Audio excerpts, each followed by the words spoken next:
ठाणे महानगरपालिकेच्या परिवहन सेवेत दाखल झालेल्या पहिल्या वातानुकूलित डबल डेकर ई बससह आगामी ई बस आणि सीएनजी बस प्रकल्पाच्या अनुषंगाने आवश्यक पायाभूत सुविधांचा आढावा ठाण्याच्या महापौर शर्मिला पिंपळकर यांनी गुरुवारी वागळे येथील परिवहन आगारात घेतला।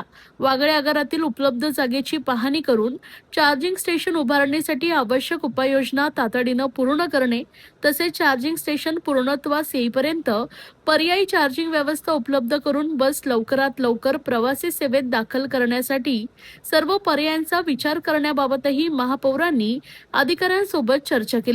यावेळी सभागृह नेते हनुमंत जगदाळे, शिवसेना गटनेते पवन कदम, नगरसेवक अनिल भोर, अतिरिक्त आयुक्त 2 प्रशांत रोडे, परिवहन विभागाचे अधिकारी व कर्मचारी उपस्थित होते। महाराष्ट्र दिनी राज्याचे उपमुख्यमंत्री एकनाथ शिंदे यांच्या हस्ते ठाणे परिवहन सेवेतील पहिल्या वातानुकूलित डबल डेकर ई बसचं लोकार्पण करण्यात आले होते। या बसची प्रात्यक्षिक चाचणीही घेण्यात आली होती। मात्र नियमित सेवेसाठी आवश्यक असलेल्या स्वतंत्र चार्जिंग स्टेशनच्या अभावामुळे ही बस सध्या घोडबंदर रोडवरील आनंदनगर आगारात ठेवण्यात आली आहे। त्यामुळे या बसच्या परिचालनासाठी आवश्यक सुविधा उपलब्ध करून देण्याच्या दृष्टीने महापौरांनी प्रत्यक्ष पाहणी केली। बैठकीदरम्यान ई बस, डबल डेकर ई बस तसेच आगामी सीएनजी बस सेवांसाठी आवश्यक चार्जिंग स्टेशन, इंधन सुविधा आणि इतर तांत्रिक बाबींचा सविस्तर आढावा घेण्यात आला। डबल डेकर ई बससाठी स्वतंत्र चार्जिंग स्टेशन उभारण्याची प्रक्रिया सुरू असून त्यासाठी आवश्यक जागा, वीज पुरवठा आणि तांत्रिक बाबींचं नियोजन करण्यात येत असल्याचं प्रशासनाकडून यावेळी सांगण्यात आलं आहे। डबल डेकर बस आणि नव्याने दाखल होणाऱ्या ई बस व सीएनजी बसांसाठी आवश्यक सुविधा उभारण्याचं काम प्राधान्यानं सुरू आहे। काही तांत्रिक बाबी प्रशासनाच्या निदर्शनास आल्या असून त्याबाबत संबंधित विभाग, महावितरण आणि ठेकेदार संस्थांशी समन्वय साधला जातो आहे। चार्जिंग स्टेशन उभारण्यासाठी थोडा कालावधी लागू शकतो, मात्र बस सेवा लवकर सुरू करण्यासाठी पर्यायी उपाययोजनांचाही विचार केला जात असल्याचं प्रशासनानं नमूद केलं आहे। खरं तर 1 मे रोजी जी डबल डेकर बसचं उद्घाटन उपमुख्यमंत्री एकनाथजी शिंदे साहेब यांच्या हस्ते जे झालं होतं ते खरं तर ट्रायल बेसवरच झालं होतं।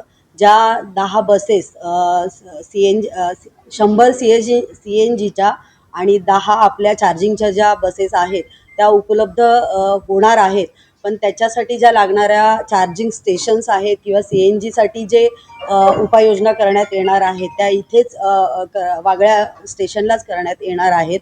पण त्याच्यासाठीच ही आढावा बैठक आज प्रशासनाबरोबर आणि पूर्ण परिवहनचे जे काही कर्मचारी अधिकारी आहेत त्यांच्याबरोबर आज आम्ही ही आढावा बैठक वागळे आगार येथे घेतली आहे।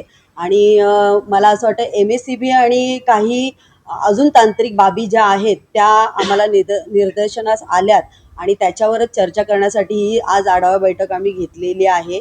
मला वाटतं 1-1.5 महिना तरी अजून या सर्व गोष्टींना लागेल आणि तशी आदेश आम्ही प्रशासनाला आणि परिवहनला दिले आहेत। आमचा कामाचा एक निश्चित प्रकारे पद्धत आहे। एखादं काम चालू झाल्यानंतर त्याचा आढावा घ्यायचा। मला गेल्याच आठवड्यात महापौरांच्या बरोबर समवेत गावदेवी या ठिकाणी सुद्धा आपण आढावा घेतला आणि त्या संदर्भात त्या माननीय उपमुख्यमंत्र्यांनी दिलेल्या आदेशाप्रमाणे त्या ठिकाणी काम झालेलं आहे की नाही ते प्रत्यक्ष पाहण्याचं काम आम्ही केलं। त्याच अनुषंगाने आज सुद्धा या ठिकाणी आम्ही सर्व पदाधिकारी, प्रशासनाचे प्रमुख रोडे साहेब आणि परिवहनचे सर्व अधिकारी यांच्या समवेत ज्या 1 मे रोजी 10 डबल डेकर बस आणि 100 CNGच्या बस अशा प्रकारे शहरामध्ये येत्या 6 महिन्यामध्ये येणार आहेत आणि त्या 6 महिन्यामध्ये ज्या बसेस येणार आहेत त्या संदर्भाची काय व्यूहरचना आहे, त्या संदर्भात प्रशासनाच्या वतीने कशा प्रकारे काम झालेलं आहे त्या संदर्भात चर्चा करण्यासाठी ही आजची आढावा बैठक या ठिकाणी बोलवण्यात आलेली होती। त्या दृष्टिकोनातून प्रशासनाशी आम्ही चर्चा केल्यानंतर आमच्या असं निदर्शनास आलं की एक डबल डेकर बस आपल्याकडं आनंदनगर या ठिकाणी आलेली आहे ट्रायल बेसवरची। ती त्या दिवशी ट्रायल झालेली आहे, परंतु त्या ट्रायल झाल्यानंतर या ठिकाणी चार्जिंग स्टेशन्स उभे करावे लागतील। तर ते 1 महिन्याच्या आत 4 चार्जिंग स्टेशन याच ठिकाणी उभे केले जातील आणि त्यानंतर येणाऱ्या बसेस आहेत त्या डबल डेकर बसेस शहरात चालू होतील। त्याचबरोबर 100 CNGच्या बसेसच्या संदर्भात सुद्धा याच ठिकाणी आपल्याला CNGचं स्टेशनसुद्धा उभारण्यात येईल आणि त्यासुद्धा बसेस चालू होतील असं प्रशासनाकडून माहिती मिळालेलं आहे.